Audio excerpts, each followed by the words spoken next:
All right, what we're going to take a look at here in this particular, I guess, section unit in this particular video is graphing techniques and more importantly, like transformations and translations. So how we use what we would refer to as a parent function.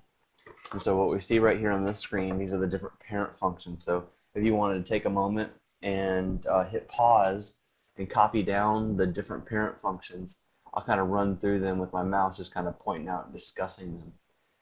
Over here on the left-hand side, the first one we see is when you have a function that's equal to a constant. Like, for example, if you had f of x is equal to, in this case, it would be 4. This is a graph that crosses the y-axis at 4. It does not change. It's constant. And this is the same thing as y equals 4. We've talked about horizontal lines and vertical lines in the past, and this being horizontal. In this case right here, we have the equation of f of x is equal to x. It's called a linear function because it creates a straight line just like the constant function, but it actually has slope. It rises and it runs. Following the slope-intercept model of f of x is equal to mx plus b. In this particular case, for this video, for this example, our y-intercept is 0, and our slope is up 2 over 2. So our slope is 2 over 2, which is equal to 1. So when we come back over and plug that stuff in, we get 1 times x plus 0, which is where our equation came from right there. I'm not going to go as far into depth, as I did on those two with the following, but now the point is that when we look at a graph, we have to determine whether or not it is a quadratic, an even degree, let's say, meaning that the actual exponent is going to, the largest exponent or the degree of the function is even, or whether it is an x cubed, x to the 5th, x to the 7th, which would be an odd degree and its behavior. So what this is really about is the behavior of the graph. So these are our two most popular graphs we might see. Would be a quadratic, which is a parabola, or a cubic, which is like an S, or a curved function. We come down to the bottom ones, and these are all special. So having drawings of what the parent. Remember, this is the parent function.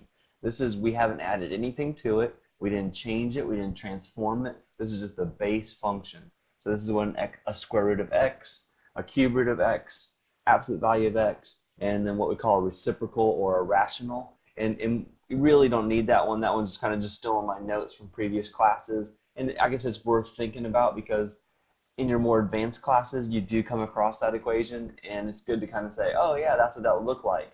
Now, the benefit of all of these things, and that, where we are today is that we have this device. You have this graphing calculator. So anything that you do, you should be able to just pull it up and take a look at it. And so that's what I'm going to demonstrate here throughout the rest of this video is, well, once we identify what we think we have, how can we check it using our graphing tool? Okay, so we want this box right here. This is the magic. This is the information that we need. Okay, so take a minute and copy this down. And then what I have is I've gone through and to show you this relationship, I said it in these rules right here. I said, and let's go to the easier ones first. The h value. So our parent function is just plain old x squared. But you'll notice when I take that parent function and I expand it, so when I expand this parent function, I have my x right there. But then I do my minus, and then I have my h. So this number right here is a horizontal shift. It shifts me to the left or to the right. And the tricky part about this is that it's opposite. And we'll get to an example in just a moment. I'm not going to get too long-winded on this at this time. And then plus, and then we have our number on the end, and we'll get the right color. And then we have a number on the k, and our k value tells us how much we move up or how much we move down. So essentially what we're saying is, we're saying that if you have this vertex, I took one of my black. If you have this vertex point right here, which is 0, 0, then if you take that point right there and move it some h, so it's to the right or to the left, and move it some k, whether it be up or down, that will then transform your parent function to your new function. Your a value out in front, we have a couple things that it will tell us. If the a value is negative, then that means that you have a reflection over the x-axis. If your a value is between 0 and 1, meaning that it's a fraction, you have what's called a vertical shrink. If your a value is greater than or equal to 1, then you have a vertical stretch. And actually, I really should take that away, and let's fix that. It's not greater than or equal to, it's just greater than. Just greater than.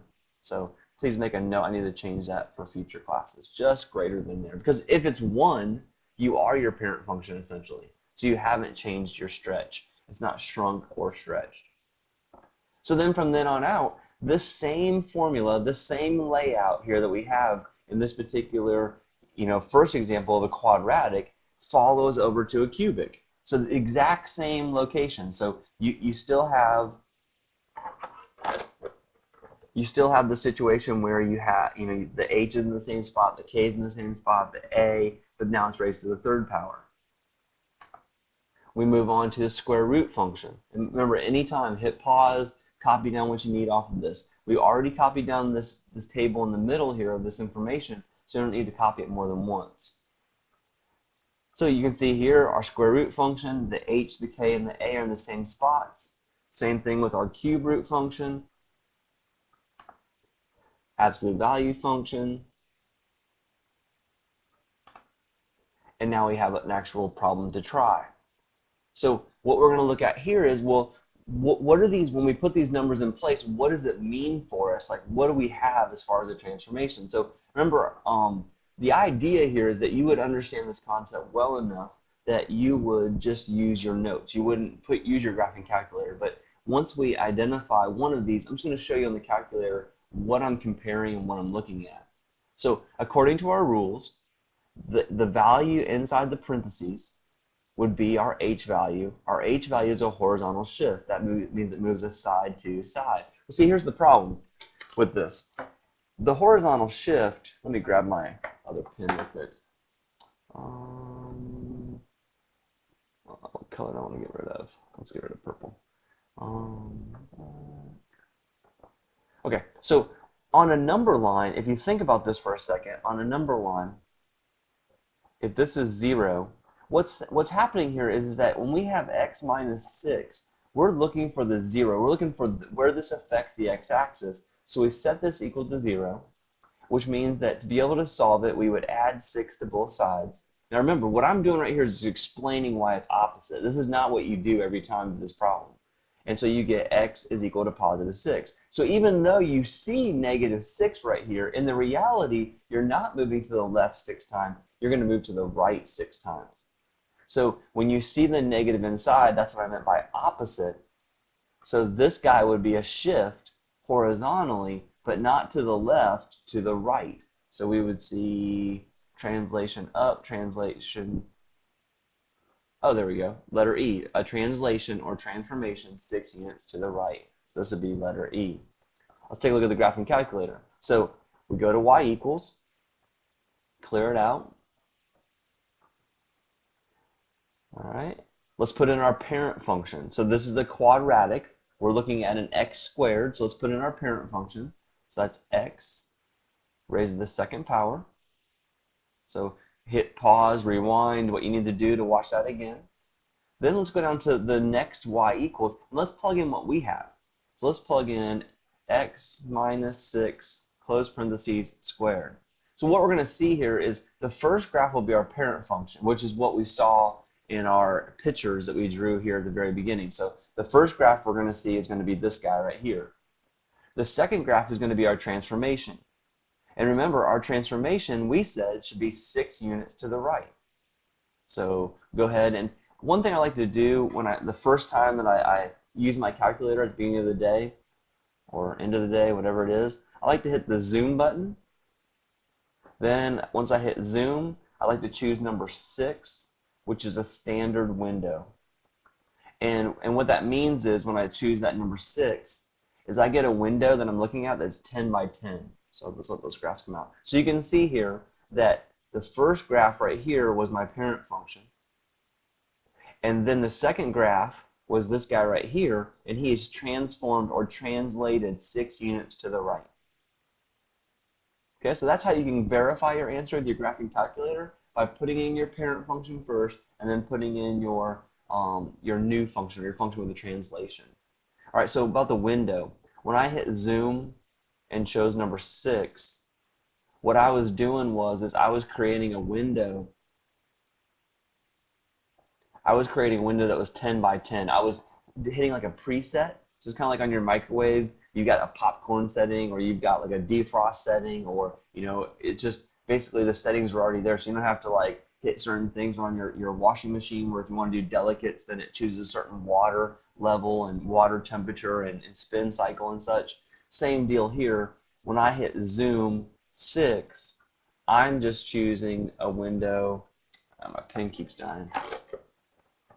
When I choose zoom 6, I'm just choosing a window that basically is 10 by 10.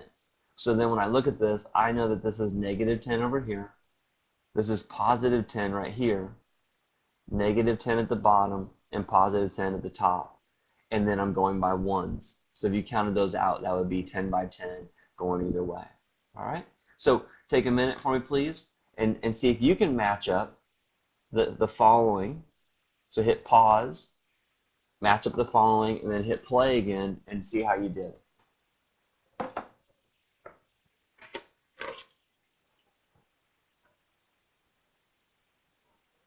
All right, so hopefully you're back now. When you take a look at this guy right here, the negative 6 is on the end, and when you're on the end, that's a vertical shift, and so it's negative 6. That means I'm going to shift down 6 times. So I'm going to translate 6 units down. So this would be letter D.